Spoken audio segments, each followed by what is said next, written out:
Hello students, welcome to education insights. बच्चों, आज discussion करने वाले हैं बिजनेस स्टडीज़ का करंट ईयर 2022-23 का मॉडल टेस्ट पेपर जो आरबीएससी ने पब्लिश किया है। इस बार बच्चों टोटल 50 क्वेश्चन आने वाले हैं। 30 क्वेश्चन रहेंगे एक एक नंबर वाले, 13 क्वेश्चन रहेंगे दो दो नंबर वाले, फिर फर्दर 4 क्वेश्चन रहेंगे 3-3 नंबर वाले और 3 क्वेश्चन रहेंगे 4-4 नंबर वाले। उम्मीद है आप लोग पहले ही किस तरह से किस चैप्टर में से कितने नंबर के क्वेश्चन आने वाले हैं वो आप लोगों ने वीडियो देख ली है। इनकेस नहीं देखी है तो मैंने वो वीडियो भी बनाई है एक सेपरेट, आप वो वीडियो पहले देखें, उसके बाद ही मॉडल टेस्ट पेपर करें सॉल्व। बात करें सबसे पहले जो मल्टीपल चॉइस के 12 क्वेश्चन हैं इनके बारे में। सबसे पहला क्वेश्चन है मैनेजमेंट इज अ, तो मैनेजमेंट एक प्रोसेस है जो सारे फंक्शंस को इंटीग्रेटेड फॉर्म में परफॉर्म करने की बात करती है। तो management is a process, question number first का ऑप्शन है A. Question number second, name the famous book written by sir Henry Fayol.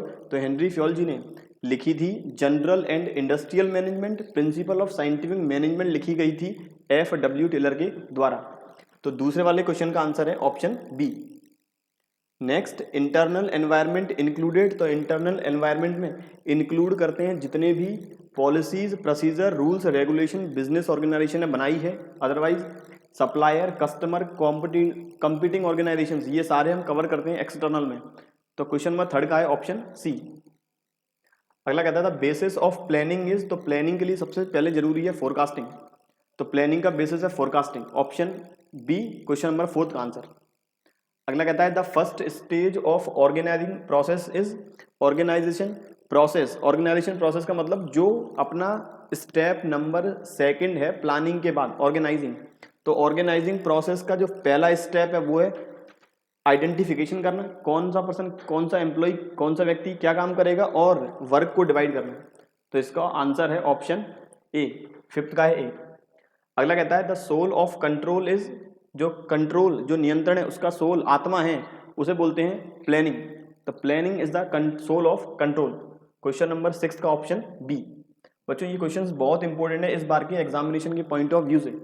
अगला 7th की बात करें the most popular system in Angoori creeper communication system is. तो वो है option C, group या फिर ओवर क्राउडेड। सबसे इंपॉर्टेंट और पॉपुलर सिस्टम है इसके अंदर वो है ऑप्शन सी, ओवर क्राउडेड। अगला क्वेश्चन कहता है the first step in staffing is. Staffing का जो सबसे पहला स्टेप है एग्जाम में इस जगह दिया हुआ है step recruitment. First step in recruitment is, वहाँ रिक्रूटमेंट नहीं है, वहाँ आएगा स्टाफिंग। तो स्टाफिंग का सबसे पहला जो स्टेप है वो है रिक्रूटमेंट करना। रिक्रूटमेंट के बाद सिलेक्शन किया जाएगा। आरबीएससी ने जो मॉडल टेस्ट पेपर है यहाँ पर गिवन है रिक्रूटमेंट। अगला question number 9th, When did OTCEI start its trading? तो OTCEI over the counter exchange of India, इन्होंने अपना जो ट्रेडिंग स्टार्ट किया था वो किया था नवंबर 1992 में, बाद में जाके सन 2015 में ये हो गया बंद। अगला question number 10th, the modern concept of marketing is. ये है सोशल मार्केटिंग कॉन्सेप्ट। मार्केटिंग आज सबसे ज़्यादा और सबसे मेनली इंपॉर्टेंट है social marketing point of view से। सोशल मीडिया या फिर सोशल मार्केटिंग के थ्रू प्रोडक्ट बहुत इजी और कन्वीनियंट फॉर्म में बिक रहे हैं आज। अगला कहता है question number 11th, ensures that good conform to the prescribed quality standards. मतलब नीचे दिए गए मार्क्स में से कौन सा मार्क गुड की अच्छी क्वालिटी को रिप्रेजेंट करता है। वो ISI भी है, वो हॉलमार्क भी है, वो FPO भी है। तो मतलब ऑप्शन तीनों ही है, आएगा ऑप्शन डी। बच्चों ये बात थी मेरे स्टार्टिंग के, अभी एक और है, ये आखिरी 1 नंबर वाला MCQ की बात है। अगला कहता है न्यू इंडस्ट्रियल पॉलिसी, पहली बार इंडस्ट्रियल पॉलिसी स्टार्ट की गई 1956 में, बाद में इंडस्ट्रियल पॉलिसी चेंज कर दी LPG पॉलिसीज के फॉर्म में 1991 में। तो क्वेश्चन नंबर 12 का आंसर है ऑप्शन सी। बच्चों ये बात थी सारे MCQs के बारे में। अगला है क्वेश्चन नंबर 2 जो आएंगे 6 फिल इन दी ब्लैंक्स। तो the father of scientific management is. Scientific management के फादर हैं F.W. Taylor. Question number 2 consumer protection act 1986, जिसे रिप्लेस कर दिया गया कंज्यूमर प्रोटेक्शन एक्ट 2019 के अकॉर्डिंग। अगला कहता है SEBI was granted the status of statutory body in 1992। SEBI को स्टैट्यूटरी बॉडी का जो स्टेटस प्राप्त हुआ वो मिला 1992 में। अगला कहता है the mark indicating the quality of food item, उसे बोलते हैं FPO। FPO मार्क एक फूड की अच्छी क्वालिटी को रिप्रेजेंट करता है, तो FPO is a mark indicating the quality of food items. Full form food products order. अगला fill in the blanks, the government of India announced demonetisation. Government of India ने 8 नवंबर 2016 को demonetisation मतलब जो currency थी 500 और 1000 रुपए के नोट वाली वो करेंसी बंद कर दी थी, तो इसका आंसर है डीमोनेटाइजेशन। अगला क्वेश्चन 6, प्लानिंग जो रिड्यूस करता है रिस्क ऑफ अनसर्टेनिटी, अनिश्चितताओं का जो रिस्क है प्रॉपर फॉर्म में प्लानिंग होगी वो हम रिड्यूस कर सकते हैं। क्वेश्चन नंबर 6 का आंसर है रिड्यूसेस। ये बात थी बच्चों मेरे 6 फिल इन दी ब्लैंक्स के बारे में। अगला वापस अब 12 क्वेश्चन रहेंगे वेरी शॉर्ट आंसर टाइप, एक एक नंबर वाले, और ये पार्ट करने के बाद मेरे ओवरऑल 30 क्वेश्चंस कंप्लीट हो जाएंगे। क्वेश्चन नंबर 3 का फर्स्ट कहता है name any 2 important features of management. तो कोई से भी 2 फीचर आप लिख सकते हैं, जैसे नंबर 1 मैनेजमेंट एक कंटिन्यूअस प्रोसेस है जो बार बार परफॉर्म करनी होगी, लगातार परफॉर्म करनी होगी, और मैनेजमेंट एक परवेसिव फंक्शन है जो हर एक टॉप, मिडिल, बॉटम और हर एक टाइप की बिजनेस ऑर्गेनाइजेशन में अप्लाई करना होगा। नंबर नेक्स्ट दूसरा question, why principle of management are considered flexible. मतलब प्रिंसिपल जो भी मैनेजमेंट के हैं वो फ्लेक्सिबल क्यों कंसीडर किए जाते हैं, क्योंकि मैनेजमेंट के प्रिंसिपल हर एक ऑर्गेनाइजेशन में जैसे जिस तरह का स्केनरियो होगा, जिस तरह का सिनेरियो होगा, जिस तरह से एनवायरनमेंट होगा, उस एनवायरनमेंट के अकॉर्डिंग ही चेंज हो जाएंगे। That's why management principle are flexible along with this organisational objective could be achieve in optimum and better manner. तो मैनेजमेंट के प्रिंसिपल फ्लेक्सिबल इसीलिए है because management principle must be changeable, और changeable as per the demand of situation, and it must not be rigid. अगर rigid होंगे तो हर तरह की सिचुएशन में अप्लाई नहीं हो पाएंगे, एडवर्स सिचुएशन है वो चेंज नहीं हो सकते हैं, because due to rigidity principle of management will not work in every situation. ये बात थी बच्चों क्वेश्चन नंबर 2 की। क्वेश्चन नंबर 3 एक नंबर का, why rules considered as plans. तो रूल्स प्लान इसीलिए माने जाते हैं क्योंकि रूल्स जो हैं वो एक सिंप्लीफाइड फॉर्म है प्लान्स का, जो इजीली मैनेजमेंट के द्वारा इम्प्लीमेंट किए जा सकते हैं हर एक लेवल पे। Because rules are specific statement that inform what is to be done. मतलब रूल्स बताता है किस व्यक्ति को क्या काम करना है। They are usually the simplest type of plans because there is no compromise or change unless a policy decision is taken. Simplest form इसीलिए क्योंकि रूल्स एक तरह से रिजिड है, हर जगह पर एक ही फॉर्म में अप्लाई होंगे और ये चेंज कभी नहीं होंगे जब तक टॉप लेवल या फिर रूल जिन्होंने बनाया है वो उसे चेंज नहीं करते। अगला था question number 4, explain the difference between marketing and selling. तो मार्केटिंग एक ब्रॉड कॉन्सेप्ट है जिसके अंदर सारे फंक्शंस प्रोडक्ट को खरीदने से लेकर रॉ मटेरियल को खरीदने से लेकर रॉ मटेरियल को बेचने तक परफॉर्म किए जाते हैं, जबकि सेलिंग मार्केटिंग का एक फंक्शन है। तो हम कह सकते हैं marketing is a broad concept while selling is a narrow concept. Number 2, selling means transfer of risk and reward of a commodity to the buyer. Sales कब मानी जाती है, जब एक पर्टिकुलर आइटम का रिस्क और रिवॉर्ड दोनों ही बायर को हम कर देते हैं ट्रांसफर, वो प्रोसेस कराएगी selling. While marketing means designing, यहां आएगा मार्केटिंग। वाइल मार्केटिंग मीन्स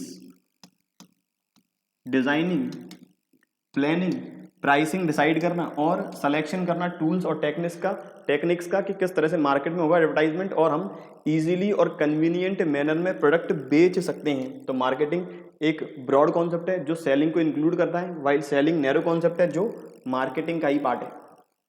बात करें क्वेश्चन नंबर 5 की, write any 2 points of importance of organisation.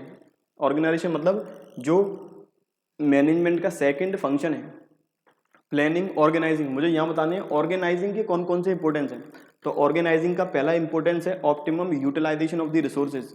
Management का हर एक फंक्शन बताता है ऑप्टिमम यूटिलाइजेशन, ताकि बिजनेस का जो मोटिव है वो कम समय में और जल्दी अटेन किया जा सके। दूसरा ऑब्जेक्टिव है यदि ऑर्गेनाइजिंग प्रॉपर होगी, किस व्यक्ति को क्या काम करना है वो क्लियरिटी है, तो यहाँ से दूसरा इंपोर्टेंस इमर्ज होगा clarity in working relationship. Organising ये क्लियर करता है हर एक एम्प्लॉय के पास, हर एक एम्प्लॉय के लिए कि एम्प्लॉय किस काम के लिए अपॉइंट किया गया है और उसे क्या काम करना है। ये बात थी क्वेश्चन नंबर 5 की। अगला है mention 2 elements of a directing. Directing के कोई 2 एलिमेंट्स बताओ। सुपरविजन भी डायरेक्टिंग का रोल है, डायरेक्टिंग का पार्ट है। दूसरा मोटिवेशन, लीडरशिप, कम्युनिकेशन, सुपरविजन, जो व्यक्ति जिस काम के लिए अपॉइंट किया गया है प्रॉपर फॉर्म में कर रहा है या नहीं, स्टैंडर्ड को कंपेयर करना एक्चुअल के साथ। मोटिवेशन, मोटिवेट करते रहे एम्प्लॉयज़ को ताकि बिजनेस के गोल्स के साथ साथ उनके पर्सनल गोल्स भी अचीव हो पाएं। लीडरशिप और कम्युनिकेशन। अगला क्वेश्चन नंबर 7, 1 नंबर का 7वां क्वेश्चन, एक्सप्लेन वर्किंग कैपिटल। तो वर्किंग कैपिटल का मतलब, अगर अकाउंटिंग की लैंग्वेज में बात करूं तो वर्किंग कैपिटल का मतलब होता है करंट एसेट में से करंट लायबिलिटी माइनस करें। Excess of current assets over current liabilities is known as working capital. Business के फॉर्म में बात करें तो वर्किंग कैपिटल का मतलब एक बिजनेस एंटिटी को जो भी शॉर्ट टर्म एसेट्स के लिए पैसा चाहिए और इसमें से टोटल यदि मैं शॉर्ट टर्म लायबिलिटीज का अमाउंट माइनस करूं तो जो डिफरेंस अमाउंट होगा उसे बोलेंगे working capital. It means amount of cash, cash एक करंट एसेट है। नंबर 2 ट्रेड रिसीवल, ये भी करंट एसेट है। इसके अलावा इन्वेंट्री, प्रीपेड एक्सपेंस, सारे ही करंट एसेट है। Retained bye a business after deduction of current liability, same वही अकाउंटिंग वाली डेफिनेशन है लेकिन थोड़ी अलग फॉर्म में है। तो वर्किंग कैपिटल जितनी ऑर्गेनाइजेशन को करंट एसेट की रिक्वायरमेंट है इसमें से करंट लायबिलिटी पेमेंट माइनस कर दें, करंट लायबिलिटी का अमाउंट डिडक्ट कर दें तो जो एक्सेस अमाउंट आएगा वो माना जाएगा वर्किंग कैपिटल। अगला कहता है what do you mean by short term investment decisions. तो ऐसे डिसीजंस जो कंसर्न्ड हैं शॉर्ट टर्म एसेट के साथ, those decisions which are considered और concerned with the short term assets like inventory management, cash management are known as short term investment decision. कि हमें कितना इन्वेंट्री में पैसा इन्वेस्ट करना है, कितनी हमें इन्वेंट्री का स्टॉक अपने पास रखना है, कब कब हम इन्वेंट्री का ऑर्डर देंगे, तो ये सारे डिसीजन कंसीडर किए जाएंगे शॉर्ट टर्म इन्वेस्टमेंट डिसीजन के अंदर। बात करें 9th क्वेश्चन की, name the main methods of sales promotion. तो सेल्स प्रमोशन के मेथड्स कोई 2 या 3 हम नाम लिख सकते हैं। तो सेल्स प्रमोट कर सकते हैं रिबेट, डिस्काउंट, कस्टमर को रिफंड प्रोवाइड करा के, प्रोडक्ट कॉम्बिनेशन, बहुत सारी कंपनीज एक आइटम परचेज करेंगे टूथ पेस्ट के साथ टूथ ब्रश फ्री है, कोल्ड ड्रिंक के साथ चिप्स फ्री है, ये है प्रोडक्ट कॉम्बिनेशंस। और क्वांटिटी गिफ्ट, ज़्यादा क्वांटिटी परचेज करने पर कोई एक एडिशनल गिफ्ट ऑफर किया जाए। ये थी सेल्स प्रमोशन की सारी टेक्निक्स। अगला कहता है 10th what is grouping of works. तो grouping of work means combining efforts and expertise of employees for achieving organisation goals. तो जितने भी एम्प्लॉइज काम कर रहे हैं उनके एफर्ट्स को कंबाइन करना, उनके एक्सपर्टीज को कंबाइन करना ताकि जो ऑर्गेनाइजेशनल गोल्स हैं जल्दी हम अटेन कर पाएं by optimum utilisation of existing resources. 11th question, broker क्या है, डिफाइन ब्रोकर। तो ब्रोकर है जो डिपॉजिटरी पार्टिसिपेंट हैं उन्हें ब्रोकर बोला जाता है। जो मार्केट में इन्वेस्टर्स हैं और जो डिपॉजिटरीज हैं इन दोनों के बीच के जो लोग होंगे वो कहलाएंगे हमेशा broker. It is an intermediary works as depository participant. इनका काम है it facilitates transactions between sellers and buyers. Sellers को बायर्स से मिलाना वो कहलाएंगे ब्रोकर, ताकि जो लोग पैसा और इन्वेस्ट करना चाहते हैं अच्छी सिक्योरिटी में पैसा इन्वेस्ट कर पाएं और जो लोग अपनी सिक्योरिटी बेचना चाहते हैं उन्हें बायर्स मिल सकें। अगला कहता है what does the right to be heard mean to a consumer. Right to be heard क्या है? राइट टू बी हर्ड का मतलब it means a customer has a right to file a complaint and right to be heard in case of dissatisfaction with a good और service. यदि customer ने कोई good या service purchase किया है वो उसे पसंद नहीं आया तो कस्टमर के पास ऑप्शन है उसकी बात सुनी जाए। मैनी और कंज्यूमर ऑर्गेनाइजेशंस, बहुत सारी आज कंपनीज हैं जो खुद काम करती हैं कस्टमर ग्रीवियंस के लिए। यदि कस्टमर को शिकायत आती है तो उसके लिए वो अलग डिपार्टमेंट बनाते हैं ताकि कस्टमर की सारी प्रॉब्लम्स जल्दी सॉल्व हो सकें और कंज्यूमर कंप्लीट फॉर्म में सेटिस्फाई हो कंपनी के प्रोडक्ट के अकॉर्डिंग। ये बात थी बच्चों एक एक नंबर के अगले 12 क्वेश्चंस की। तो मैंने 1 नंबर वाले स्टार्टिंग के 12 एमसीक्यूज, 1 नंबर के अगले 6 फिल इन दी ब्लैंक्स और 1 नंबर के अगले very short answer type questions complete कर लिए। टोटल मेरा 30 नंबर का पेपर अब हो चुका है। अगला जो क्वेश्चन है, draw a diagram of the communication process. मुझे बताना है कम्युनिकेशन प्रोसेस का डायग्राम। तो कम्युनिकेशन प्रोसेस में सबसे पहले सेंडर ये मैसेज भेजेगा रिसीवर को। मैसेज का मतलब आइडियाज, थॉट्स, ऑर्डर कुछ भी हो सकता है जो सेंडर भेजना चाहता है रिसीवर के पास। तो ये सेंडर मैसेज को एनकोड करेगा। एनकोड करने का मतलब एक लैंग्वेज में कन्वर्ट करना, अलग सिंबल्स में कन्वर्ट करना ताकि रिसीवर अपनी लैंग्वेज के अकॉर्डिंग उसे डिकोड कर पाए। जिस पाथ के अकॉर्डिंग ये मैसेज भेजा जाएगा उसे बोलेंगे मीडिया। मैसेज रिसीव होने के बाद रिसीवर अपना फीडबैक प्रोवाइड कराएगा। फीडबैक कि उसे जो सेंडर है उसका प्रॉपर इंफॉर्मेशन ऑब्टेन हो चुकी है, ये पार्ट वो समझ चुका है, और कुछ पार्ट में उसे आई है दिक्कत, बीच में जो भी दिक्कतें अराइज होगी, ऑब्स्टेकल्स अराइज होंगे, उसे बोलेंगे नॉइस। तो जो कम्युनिकेशन प्रोसेस है स्टार्ट होगी सेंडर से, सेंडर मैसेज कन्वे करेगा, मैसेज को एक अलग सिंबल या लैंग्वेज के फॉर्म में एनकोडिंग किया जाएगा, सेंड करेंगे विद दी पाथ जिसे बोलेंगे मीडिया, रिसीवर के पास पहुंचेगा, रिसीवर उसे डिकोड करेगा, अपनी लैंग्वेज में करेगा कन्वर्ट, और फिर ये फीडबैक देगा सेंडर को कि आपकी इन्फॉर्मेशन मुझे मिल चुकी है, अब वो समझ में आई, ये कितनी पार्ट समझ में आया है, कितना नहीं आया, वो फीडबैक में शेयर करेगा रिसीवर सेंडर के साथ। ये बात थी क्वेश्चन नंबर 4। अब यहाँ से बच्चों मेरे 2-2 नंबर के क्वेश्चन है स्टार्ट। अगला कहता है discuss the element of transfer और डेलीगेशन ऑफ राइट्स। मुझे बताने हैं डेलीगेशन ऑफ राइट्स के कौन कौन से एलिमेंट्स हैं। तो 3 एलिमेंट है, number 1 is authority, number 2 is responsibility, number 3 is accountability. Delegation of rights का मतलब अपने राइट्स एक लेवल से दूसरे लेवल पे करना, ट्रांसफर। तो सबसे पहला है अथॉरिटी। अथॉरिटी का मतलब right of an individual to command his subordinates and to take actions within the scope of his position, और we can say authority also refers to the right to take inherent in a managerial position, take decisions inherent in a managerial position. Authority का मतलब होता है जितने भी decisions लिए जाएंगे, किस पर्सन को क्या काम सौंपना है, वो कहलाएगा अथॉरिटी। दूसरा responsibility. Responsibility is the obligation of subordinate to properly perform the assigned duties. जो अथॉरिटी दी गई है, जो काम दिया गया है हर एक पर्टिकुलर लेवल पे, उस काम को कंप्लीट करना है रिस्पॉन्सिबिलिटी। अब तीसरा रिस्पॉन्सिबिलिटी को आगे रिपोर्ट करना कि हमने अपना काम कर दिया है, इस हद तक कर चुके हैं, इस हद तक नहीं कर पाए, या फिर वेरिएशन जो भी अराइज हुए उसे बोलेंगे accountability. Accountability implies being answerable for the final outcome. तो डेलीगेशन का मतलब होता है इन तीनों लेवल पे, इन तीनों पार्ट्स को डेलीगेट करना, फर्दर करना, ट्रांसफर। अगला question number 6, show the different level of management with the help of a chart. तो बच्चों मैनेजमेंट के 3 लेवल हैं, नंबर 1 इज लोअर, मिडिल और टॉप। या सबसे पहले से बात करें तो सबसे ऊपर रहेगा टॉप लेवल, जिसके अंदर इंक्लूड करेंगे CEO, chief executive officer, chief marketing officer, chief sales officer, chief technology officer, president, managing director, जो बिजनेस ऑर्गेनाइजेशन में एक कंपनी में मेजर डिसीजन लेंगे।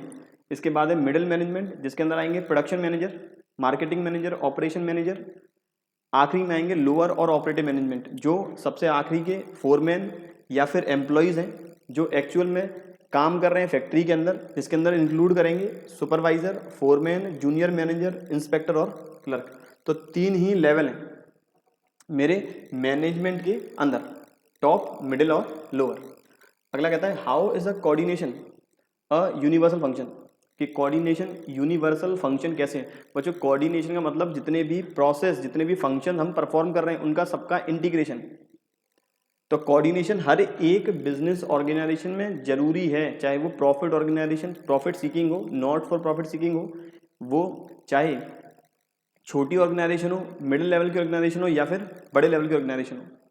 तो coordination in the universal function because it binds all the functions of management, it is ensure for continuity of working of an organization that all activities like purchase, production, inventory management, sales, finance should be given align in one direction।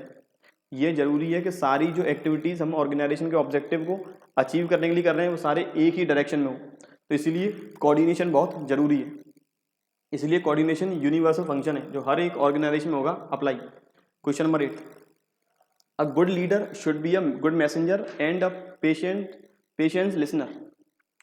एक good leader, एक अच्छा leader, एक अच्छा messenger, जो समाज, जो एक society को या फिर अपनी बिजनेस ऑर्गेनाइजेशन के अंदर जो मैसेज कन्वे करने वाला है और जो सभी की बातें सुनने वाला है, हमें एक्सप्लेन करना है। तो इट इज़ ट्रू, क्योंकि एक अच्छा लीडर तब माना जाएगा जब वो हर एक एम्प्लॉय को मौका देता है अपने बात, अपने आइडियाज़, अपने थॉट्स शेयर करने के लिए। और एक लीडर अच्छा तब माना जाता है जब वो सभी एम्प्लॉयज़ को अपनी बात कन्वे करता है, अपनी बात से इम्प्रेस करता है, अपनी बात सभी को अच्छे से समझा पाता है।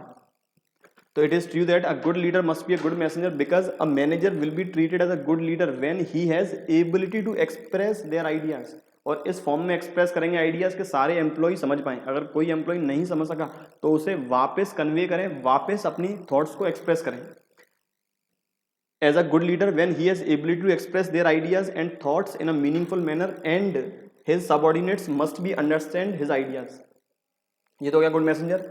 अब लिसनर भी जरूरी क्यों है? along with this a leader must be good listener because sometimes most of the problems can be solved by proper communication. क्योंकि बहुत बार यदि एम्प्लॉय डीमोटिवेट होते जा रहे हैं तो एम्प्लॉयज़ के जो पर्सनल गोल्स हैं उनके बारे में भी एक अच्छे मैनेजर को सुनना बहुत ज़रूरी है. अगर उनके पर्सनल गोल्स अचीव होंगे, ऑर्गेनाइजेशन गोल्स अचीव होंगे, ऑर्गेनाइजेशन गोल्स अचीव होंगे, पर्सनल गोल्स अचीव होंगे.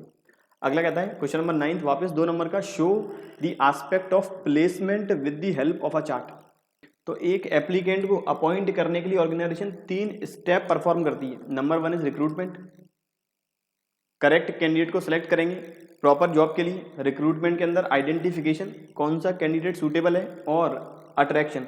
दूसरा सिलेक्शन, सिलेक्शन करने की अलग अलग टेक्निक रहेंगी, असेसमेंट की अलग अलग टेस्ट पास करने होंगे और उसके बाद उसे दी जाएगी प्रॉपर ट्रेनिंग ताकि ऑर्गेनाइजेशन में जो काम है वो प्रॉपर फॉर्म में कर पाए.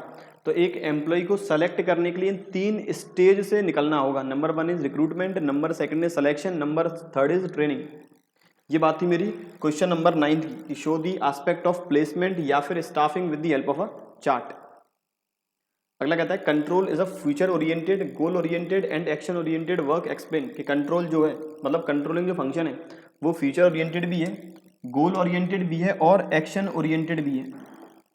तो बच्चों कंट्रोलिंग जो है इसकी जो सोल है, इसका जो कोऑर्डिनेशन है वो है प्लानिंग के साथ. यदि प्लानिंग प्रॉपर फॉर्म में होगी तब कंट्रोलिंग भी प्रॉपर फॉर्म में होगी. हमने जो पहले से ही स्टैंडर्ड सेट किए हुए हैं उनका एक तरह से आइडेंटिफिकेशन करना, उनका मेजरमेंट करना एक्चुअल के साथ, वो आएगा कंट्रोलिंग के अंदर. तो controlling is always future oriented which is exercised on the basis of past experience. It is always goal oriented because it always compare standard performance with actual performance. तो ये फ्यूचर ओरिएंटेड है क्योंकि ये drive हुई है past experience से. यहाँ पर हम कंपेयर करेंगे जो हमने स्टैंडर्ड फिक्स किए हैं उन्हें एक्चुअल क्वालिटी या फिर एक्चुअल अपनी परफॉर्मेंस के साथ जो भी वेरिएशन अराइज होगा उस वेरिएशन को मिनिमाइज करने के लिए मैनेजमेंट फर्दर करेक्टिव या फिर प्रिवेंटिव एक्शन एडॉप्ट करेगी.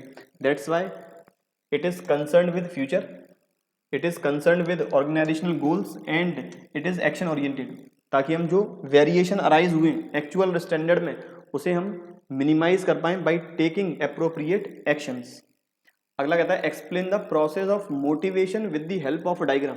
कि मोटिवेशन की क्या प्रोसेस है, मोटिवेशन जरूरी क्यों है. तो बच्चों मोटिवेशन प्रोसेस जो बेस्ड है ह्यूमन नीड्स पे, क्योंकि कभी कभार ऐसा होता है एम्प्लॉयज़ जो जिनकी पर्सनल बेनिफिट्स, उनके पर्सनल गोल्स अचीव नहीं हो पाए तो उस केस में वो अपने अनसेटिस्फाइड नीड को कंप्लीट सेटिस्फाई करने के लिए बिजनेस ऑर्गेनाइजेशन में ऑर्गेनाइजेशन गोल्स के अगेंस्ट अपने पर्सनल गोल्स को ज़्यादा प्रायोरिटी देते हैं. तो an unsatisfied need of an individual creates tension which stimulates his or her drives. These drives generate a surge behavior to satisfy such need. मतलब अपने पर्सनल बेनिफिट्स, अपने पर्सनल गोल्स को ज़्यादा प्रायोरिटी देंगे in comparison to the organisation goals. If such need is satisfied the individual is relieved of tension. तो और motivation जो process है, सबसे पहले वापस अनसेटिस्फाइड नीड, ऐसी नीड जो फुलफिल नहीं हो पाई उससे टेंशन क्रिएट होगी.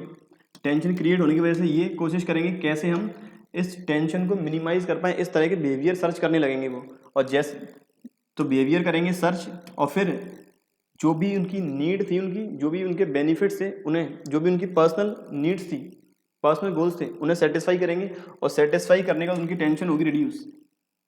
लेकिन मोटिवेशन के द्वारा ये सारे पर्सनल गोल्स भी किए जा सकते हैं अचीव. यदि लीडर एक इफेक्टिव लीडर होगा, गुड लीडर होगा, अच्छा लीडर होगा, वो अपने एम्प्लॉयज़ को करेक्ट डायरेक्शन में मोटिवेट करेगा और करेक्ट डायरेक्शन में मोटिवेट करने से उनका जो टेंशन है वो होगा रिलीज. अगर मोटिवेशन नहीं होगा तब वो अपनी पर्सनल गोल्स को प्रायोरिटी ज़्यादा देंगे. इसीलिए मोटिवेशन का होना बहुत ज़रूरी है. ये बात थी क्वेश्चन नंबर 11 की, हमें बतानी थी मोटिवेशन प्रोसेस. अगला क्वेश्चन नंबर 12 जो कहता है explain the liquidity ratios and solvency ratios in controlling function with any 2 example. मुझे बताना है लिक्विडिटी रेशियोज और सॉल्वेंसी रेशियोज के बारे में. तो बच्चों लिक्विडिटी रेशियोज होते हैं ऐसे रेशियो जो शॉर्ट टर्म सॉल्वेंसी शो करेंगे, जिसके अंदर आते हैं 2 रेशियोज, करेंट और क्विक रेशियो. जबकि जो मेरे सॉल्वेंसी रेशियोज हैं इनके अंदर आती है लॉन्ग टर्म सॉल्वेंसी. जो मेनली होती है डेट इक्विटी रेशियो के फॉर्म में। Liquidity ratio shows short term solvency while solvency ratio shows long term solvency. Example of liquidity ratios are where entity is able to pay dues of his creditor outstanding expense की entity short time period में अपने creditor जिनसे उधार माल खरीद रहे हैं, employees जिनकी salary बकाया है, इसका पेमेंट कर पाएगी या नहीं। और लॉन्ग टर्म सॉल्वेंसी के लिए जो लोन ले रखा है इन्होंने डिबेंचर इश्यू करके बैंक से, उन सभी लोन का रीपेमेंट टाइमली होगा या नहीं। ये बात थी क्वेश्चन नंबर 12 की, ये भी था अपने 2 नंबर में। अगला कहता है question number 13, define current asset, give any 4 example of such asset. तो ऐसी एसेट जो कैश में कन्वर्ट हो सकती है 12 महीने के भीतर, या फिर ऐसी एसेट जो हमें मैक्सिमम 1 साल का बेनिफिट देंगी, उन्हें बोलते हैं करंट एसेट। करंट एसेट की अपन को लिखनी है केवल 4 टाइप, तो आप लिख सकते हैं ट्रेड रिसीवल, जिसके अंदर आता है डेटर्स और बिल्स रिसीवल। दूसरा इन्वेंट्री जिसे बोलते हैं stock. Number 3 is cash and cash equivalent. Number 4 is short term loans and advances. आप कोई भी 4 एग्जाम्पल लिख सकते हैं। अगला question number 14, stock exchange provide security to the investors. Explain कि स्टॉक एक्सचेंज इन्वेस्टर्स को सिक्योरिटी किस फॉर्म में या कैसे प्रोवाइड करते हैं। तो ये माना जाता है प्रोटेक्टिव फंक्शन, जहां स्टॉक एक्सचेंज प्रतिबंधित करता है, रेस्ट्रिक्टेड करता है ऐसी प्रैक्टिसेस जो एडवर्स है मार्केट के अगेंस्ट हैं, जैसे इनसाइडर ट्रेडिंग। तो controlling insider trading and monitor all the misleading statement. तो ये चेक करते रहते हैं कोई मिसलीडिंग स्टेटमेंट्स, कुछ ऐसे प्रोस्पेक्टस जो कंपनी जारी कर रही है लेकिन वो मिसलीडिंग है, वो सही नहीं है, और ऐसी ट्रेडिंग जो इनसाइडर है जिनसे इन्वेस्टर्स को भारी नुकसान होगा। So that investors interest should be protected. Promotion of fair practices, और स्टॉक एक्सचेंज ऐसी भी प्रैक्टिसेस इंप्लीमेंट करते हैं कि जब भी किसी भी कंपनी में पहले पैसा इन्वेस्ट करें, उस कंपनी के बारे में पूरी पास्ट हिस्ट्री के बारे में जानें।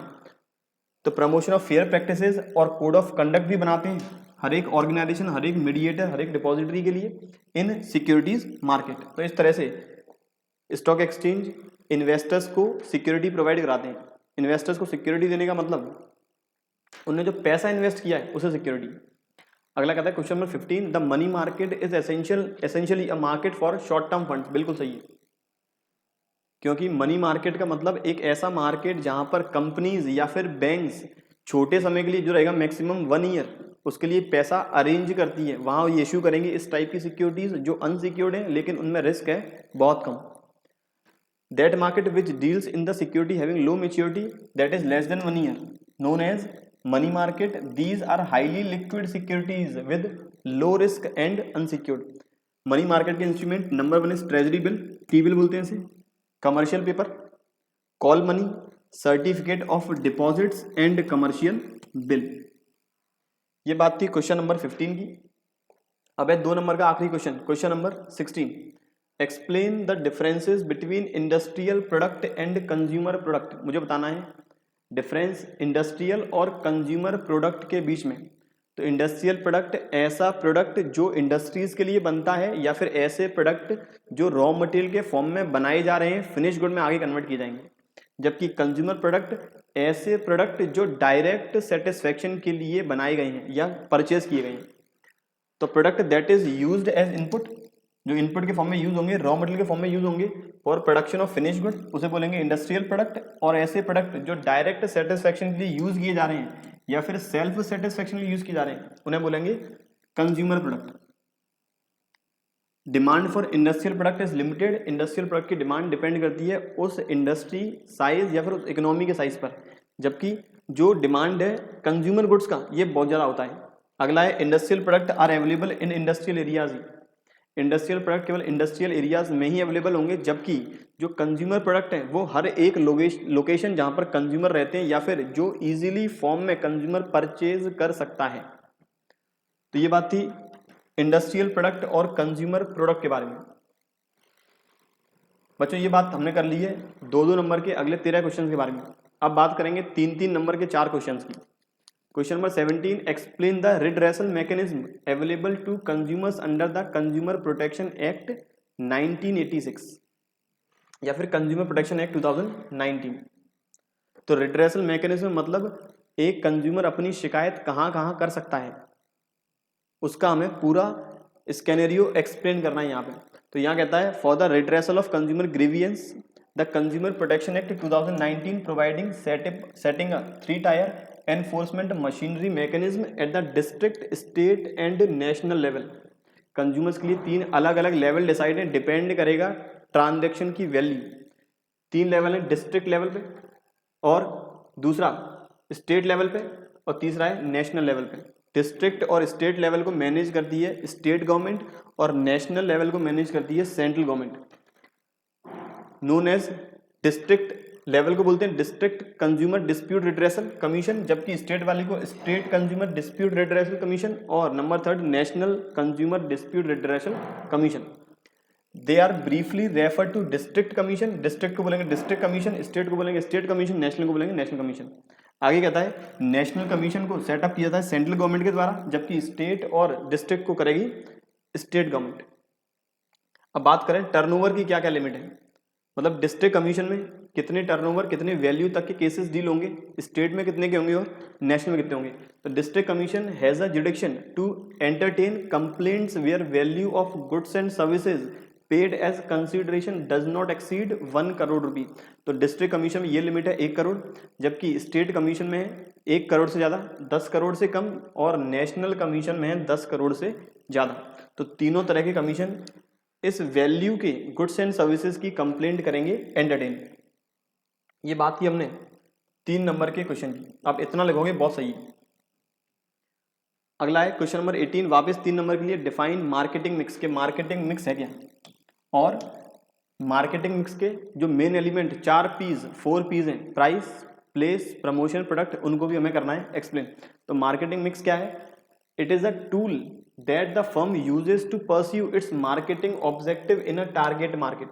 तो अपने एक आइटम को, अपने प्रोडक्ट को मार्केटिंग में बेचने के लिए जो टूल का इस्तेमाल करते हैं वो है मार्केटिंग मिक्स। द वेरिएबल्स और elements of marketing mix has been considered into 4 categories, जिसके अंदर 4 P's हम कंसीडर करते हैं, that is product, price, place and promotion.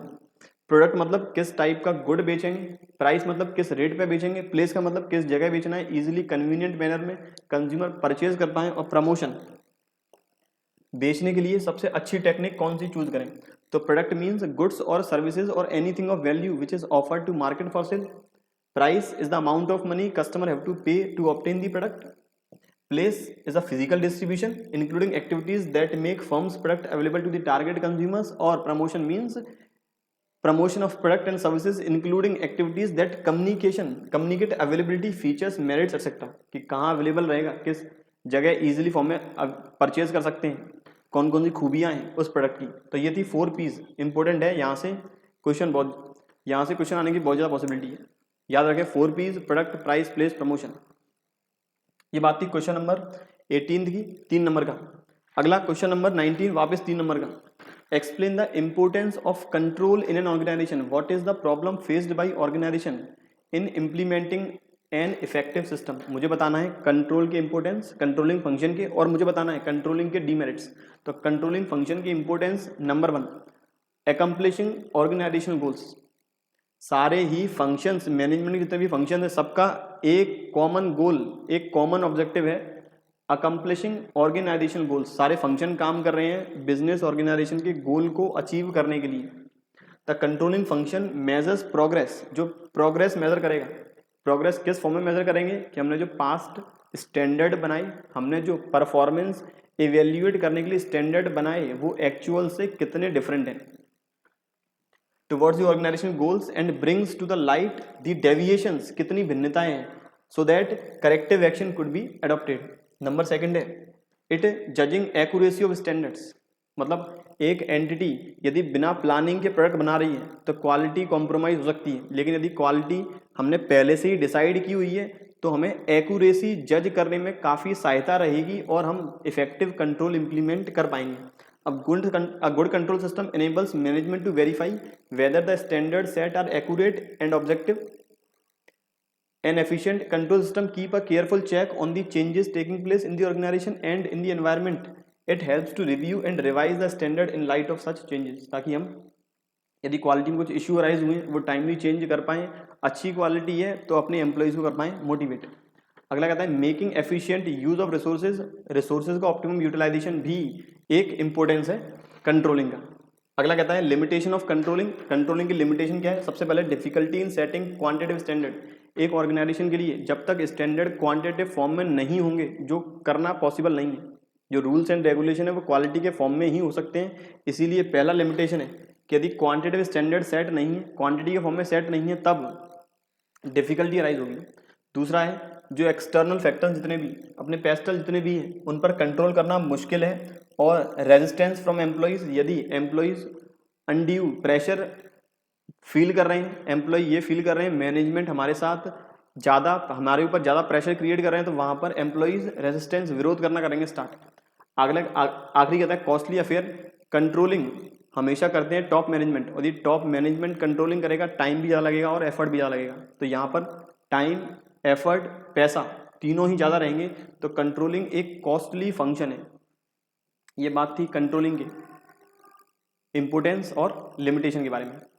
अगला कहता है what is planning, discuss the main feature. बहुत सिंपल है। तो प्लानिंग क्या है? प्लानिंग का मतलब what to do, how to do and by whom is to be done. कौन व्यक्ति क्या काम करेगा, कैसे करेगा। और we can say function of management which involves setting objective and developing appropriate course of action. Objective decide करना, actions decide करना, कैसे अचीव करना है, ये कहलाती है प्लानिंग। प्लानिंग के फीचर्स, प्राइमरी फंक्शन है मैनेजमेंट का, सबसे पहला फंक्शन है, परवेसिव इन नेचर है, हर एक ऑर्गेनाइजेशन में होगा अप्लाई। कंटिन्यूअस फंक्शन है और ये हमेशा कंसर्न रहेगा बिजनेस के ऑब्जेक्टिव के साथ। बच्चों ये बात की मैंने 3-3 नंबर के 4 क्वेश्चन की। अब बात कर रहे हैं 4-4 नंबर के 3 क्वेश्चन की। सबसे पहला है discuss the differences between contribution of Taylor and Fayol. FW Taylor और हेनरी फ्यूल, इन दोनों के कॉन्ट्रीब्यूशन में क्या डिफरेंस है? तो सबसे पहला डिफरेंस पर्सपेक्टिव का है। हेनरी फ्यूल के जितने भी प्रिंसिपल्स हैं, जितने भी 14 प्रिंसिपल्स हैं, those are concern with the top level, जबकि FW टेलर के जो 4 प्रिंसिपल हैं, these are concern with the bottom level management. अगला कहता है एप्लीकेबिलिटी। हेनरी फ्यूल के सभी यूनिवर्सली एप्लीकेबल हैं, जबकि FW टेलर के केवल अप्लाई होंगे स्पेशल सिचुएशंस में ही। हेनरी फ्यूल ने जो भी बेसिस ऑफ इंफॉर्मेशन डिसाइड किया है, जो भी अपने 14 प्रिंसिपल डिसाइड किए, it derived from personal experience, while FW Taylor के जो साइंटिफिक मैनेजमेंट पर डिपेंड है। तो these are formed with the observations and experimentation. Focus क्या है यहाँ पर? हेनरी फ्यूल का फोकस जो है वो है टॉप लेवल पर, जो कि इम्प्रूव करेगा ओवरऑल एडमिनिस्ट्रेशन, जबकि FW टेलर का जो कंसर्न है वो था बॉटम लेवल एम्प्लॉयज की प्रोडक्टिविटी इंप्रूव करना, ऑर्गेनाइजेशनल गोल्स हम अचीव सही फॉर्म में कर पाएंगे। ये बात थी क्वेश्चन नंबर 21 की, टेलर और फ्यूल के डिफरेंसेस। अगला कहता है discuss the relevance of the contribution of Taylor and Fayol in the contemporary business environment. बताना है कि टेलर और फ्यूल ने जितने भी प्रिंसिपल्स दिए वो एक बिजनेस एनवायरनमेंट के लिए किस तरह से इम्पोर्टेंट हैं। तो बच्चों यहाँ मुझे जितने भी मैनेजमेंट के प्रिंसिपल्स हैं उनके केवल फीचर्स या फिर इम्पोर्टेंस मैं लिख सकता हूँ। सबसे पहली बात करें, principles given by both Taylor and Fayol are very effective and their contribution is business environment is very very significant. क्योंकि टेलर और फ्यूल ने जो भी प्रिंसिपल दिए, कुछ प्रिंसिपल कंसर्न है बिजनेस ऑर्गेनाइजेशन के टॉप मैनेजमेंट के साथ, कुछ प्रिंसिपल कंसर्न है बॉटम लेवल के साथ। तो एक ऑर्गेनाइजेशन यदि साइंटिफिक फॉर्म में चलती जाएगी, सभी एम्प्लॉयज़ का ध्यान रखेगी, तब ऑर्गेनाइजेशन के जो गोल्स हैं प्रॉफिट मैक्सिमाइजेशन और सोशल वेलफेयर वो अटेन हो पाएगा। तो जितनी इफेक्टिव प्रिंसिपल्स रहेंगे, जितना इफेक्टिव मैनेजमेंट होगा, उतनी जल्दी गोल को अटेन किया जा सकता है। As principle of both of these are complementary to each other, which helps management to take effective decisions. As in the today's era, principles will be effective only when they can protect business from internal and external environment. तो हमने एक management का principal ये भी पढ़ा था कि management के प्रिंसिपल जितने फ्लेक्सिबल होंगे, जितने कम रिजिड होंगे, उतना ज़्यादा उन्हें हर एक एडवर्स सिचुएशन में यूज किया जा सकता है। मैनेजमेंट प्रिंसिपल कुछ फीचर्स, यूनिवर्सल एप्लीकेबिलिटी है, जो फ्यूल के प्रिंसिपल हैं, तो हमने ऊपर बात की थी इस वाले में कि जो फ्यूल के प्रिंसिपल हैं उनकी यूनिवर्सल एप्लीकेबिलिटी है, जबकि FW टेलर इनकी यूनिवर्सल एप्लीकेबिलिटी नहीं है, लेकिन ये बहुत सारी सिचुएशन में काम आ सकते हैं। Formed by practice and experimentation, और दोनों के प्लान है फ्लेक्सिबल। अगला कहता है प्रोसेस, क्वेश्चन नंबर 22, एम्प्लॉय को सेलेक्ट करने की क्या प्रोसेस है। सर मुझे प्रोसेस इस तरह से एक्सप्लेन करनी है या फिर इन हर एक पॉइंट में मुझे कुछ ना कुछ लिखना होगा। बच्चों क्वेश्चन है 4 नंबर का, तो हर एक पॉइंट में आपको 1 या 2 लाइनें लिखनी होगी। बात कर लें सिलेक्शन प्रोसेस कैसे स्टार्ट होती है, सबसे पहले रहेगा प्रिलिमिनरी स्क्रीनिंग। प्रिलिमिनरी स्क्रीनिंग मतलब जितनी भी एप्लीकेशन मैनेजमेंट को रिसीव होंगी, इन सब में से कौन सी एप्लीकेशन पूरी है, कौन सी काम की है, वो डिसाइड करना, छटनी करना। इसके बाद जो एम्प्लॉइज सेलेक्ट करेगी उनके अलग अलग test, intelligence test, aptitude test, personality, trait, interest test, कि ऑर्गेनाइजेशन ने जो एम्प्लॉय अपॉइंट किया है, जो एम्प्लॉय को वो रिटेन करने वाले हैं कि वास्तव में इसका इंटरेस्ट है उस पर्टिकुलर सेगमेंट में या नहीं, ये बिजनेस ऑर्गेनाइजेशन में एडवर्स सिचुएशन में डील कर पाएंगे या नहीं, इनका जो मेंटल एबिलिटी है, पर्सनैलिटी है, वो सही है, सही डायरेक्शन में है या नहीं। एम्प्लॉय का फिर कंडक्ट करेंगे इंटरव्यू। इंटरव्यू के बाद रेफरेंस और बैकग्राउंड होंगे चेक, फिर डिसीजन लिया जाएगा, फिर मेडिकल एग्जामिनेशन के मेडिकल फिट है या नहीं, जॉब ऑफर प्रोवाइड करेंगे और फिर एम्प्लॉयमेंट का रहेगा कॉन्ट्रैक्ट। ये सिलेक्शन प्रोसेस आपको 1 या 2 लाइन सब में लिखनी होगी। इसी में और वाला option, describe the internal and external sources of recruitment, कि रिक्रूटमेंट के इंटरनल और एक्सटर्नल सोर्सेज। रिक्रूटमेंट का मतलब छटनी करना, हमें एम्प्लॉय अपॉइंट करना है तो कौन कौन से सोर्सेज है, सबसे पहला है इंटरनल, दूसरा एक्सटर्नल। इंटरनल के अंदर 2 है, number 1 is transfer, number 2 is promotion. Transfer का मतलब एक एम्प्लॉय को किसी दूसरी जॉब में करना ट्रांसफर, दूसरे डिपार्टमेंट में करना ट्रांसफर, लेकिन सैलरी उतनी रहेगी। Transfer involves shifting of an employee from one job to another, one department to another, or shifting from one to another without a substantive change in responsibilities and status of the employee. It may lead to changes in duties and responsibility, working conditions, but not necessarily salary. Promotions, जब उन्हें higher jobs की तरफ promote करेंगे, business enterprise generally follow the practice of filing higher jobs by promoting employees for from lower jobs. यहाँ से benefit क्या रहेगा, उनकी फैसिलिटीज, उनकी सैलरीज, उनकी रेस्पॉन्सिबिलिटीज, उनकी ऑथोरिटी सारी हो जाएंगी इंप्रूव। एक्सटर्नल सोर्सेज के अंदर number 1 is direct recruitment. Direct recruitment means a notice is placed on the notice board. Notice board पे एक नोटिस प्लेस करेंगे, हमें इतने इतने एम्प्लॉइज की रिक्वायरमेंट है, डायरेक्ट प्लेसमेंट है, casual callers. Many repeated business organisations keeps a database of unsolicited applicants in their offices. Such job workers can be a valuable source of man power. Number 2 advertisement, जो भी social media या फिर print media, इसके through advertisement करके भी recruitment किया जा सकता है। हमें केवल कुछ सोर्सेज लिखे थे, इंटरनल में दोनों लिखे, लेकिन एक्सटर्नल में सारे नहीं लिखे, मैंने यहां लिखे हैं केवल 3। अगला कहता है mention the factors affecting capital structure. एक बिजनेस की जो कैपिटल है, कैपिटल चाहे शॉर्ट टर्म हो या वो लॉन्ग टर्म हो, उस कैपिटल स्ट्रक्चर को प्रभावित करने वाले कौन कौन से कारण हैं। तो कैपिटल स्ट्रक्चर को सबसे पहला इफेक्ट करने वाला आइटम है कैश फ्लो पोजीशन। एक बिजनेस की कैश फ्लो पोजीशन जो डिवाइड रहती है 3 एक्टिविटीज में, इन्वेस्टिंग, ऑपरेटिंग और फाइनेंसिंग में। ये पता लगाने के लिए कि बिजनेस जो कैपिटल रेज करना चाहता है, इस कैपिटल को कहाँ वो इन्वेस्ट करना चाह रहे हैं, और पहले जो एग्जिस्टिंग कैपिटल है उसका किस तरह से अलग अलग सेक्टर्स में है इन्वॉल्वमेंट। अगला है interest coverage ratio. Interest coverage ratio means it is the relation between profit before interest and tax and the amount of interest. The interest coverage ratio refers to number of times earnings before interest and tax of a company covers the interest obligation. कि एक business organisation के पास क्या इतना profit है कि वो अपनी interest को कवर कर सके। नंबर 3 एलिमेंट कैपिटल स्ट्रक्चर का return on investment. Return on investment का मतलब जो पैसा लगाया हुआ है बिजनेस के मालिकों ने, वहां से कितना पैसा कंपनी उन्हें कमा के देती है। तो कुल मिला के जितना होल्डर्स ने पैसा लगाया है उसके कंपैरिजन में कितना प्रॉफिट कमा रही है बिजनेस ऑर्गेनाइजेशन, उसे बोलेंगे रिटर्न ऑन इन्वेस्टमेंट, जो मेनली अर्निंग पर शेयर के फॉर्म में कैलकुलेट किया जाता है। If return on investment of a company is higher, it can choose to use trading on equity to increase its EPS. अगला कहता है cost of debt. Cost of debt का मतलब जो ऑर्गेनाइजेशन ने लोन लिया है उस लोन पर कितनी इंटरेस्ट वो ईयरली पेड करती है। A firm's ability to borrow at lower rate increases its capacity to employ higher debt. Thus, more debt can be used if debt can be raised at lower rate. यदि interest rate रहेगी कम, तब organisation interested रहती है ज़्यादा loan लेने के लिए। ये बात थी कि कैपिटल स्ट्रक्चर किन किन कारणों से होगी प्रभावित। यदि कम रेट ऑफ इंटरेस्ट में मिलेगा तो डेट इंक्रीज होगा। यदि रिटर्न इन्वेस्टमेंट हाई है तब यहाँ पर जो शेयरहोल्डर फंड है वो इंक्रीज होगा। इंटरेस्ट कवरेज रेशियो अच्छा है तब ज़्यादा लोग कंपनी को अनसिक्योर्ड लोन दे सकते हैं। और कैश फ्लो पोजीशन। इसी का दूसरा, what are the factors affecting the requirement of working capital. Working capital के बारे में बात मैं कर चुका हूँ जो भी करंट एसेट का अमाउंट ज़्यादा होगा करंट लाइबिलिटी से, डिफरेंस अमाउंट माना जाएगा वर्किंग कैपिटल। यहाँ बताना है कौन कौन से फैक्टर्स वर्किंग कैपिटल को प्रभावित करेंगे। तो सबसे पहला है नेचर ऑफ द बिजनेस।